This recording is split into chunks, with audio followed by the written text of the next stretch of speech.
Oh, good morning. There was yet another Obamacare delay on Thursday night, but if you were tuning into the mainstream media, chances are you would have missed it because they didn't run it. NBC, CBS, ABC, they chose to ignore the delay. The question is why? Wasn't it news?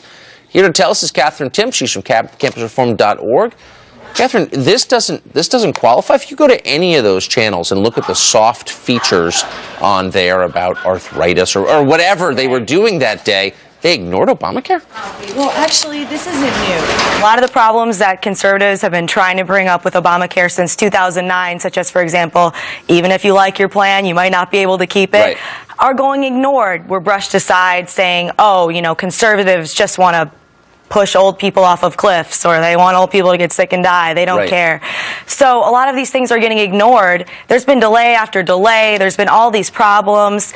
And it's because I think they're not vetting the law and the mainstream media isn't covering it that a lot of these problems are happening because it's not really being vetted or tested. Well, it would have been probably helpful for the Obama people, certainly helpful for the average person to, over the last 3 years, have had media organizations looking into the basic promises.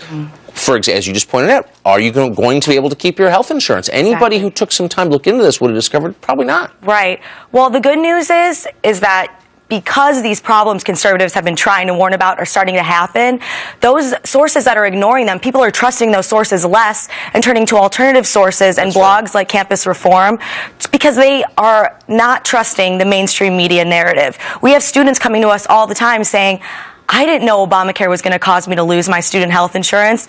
I didn't know Obamacare was going to be so expensive. I can't afford it. So that's the good news, is that people are starting to look elsewhere because they don't really trust those sources anymore. Well, they've undermined their own business model. Exactly. I mean, 10 years ago, the Washington Post was the dominant news source in Washington, D.C. Now it's obviously a dying newspaper. It won't be here in 10 years in its current form, obviously. Right. And part of that is because the coverage is crummy. Exactly. Obama can get away with whatever he wants and they'll brush over it. The whole, if you like your plan, you can keep it, that's unbelievable. The fact that they're saying, oh, it was a misstatement, he misspoke that many times, that's crazy.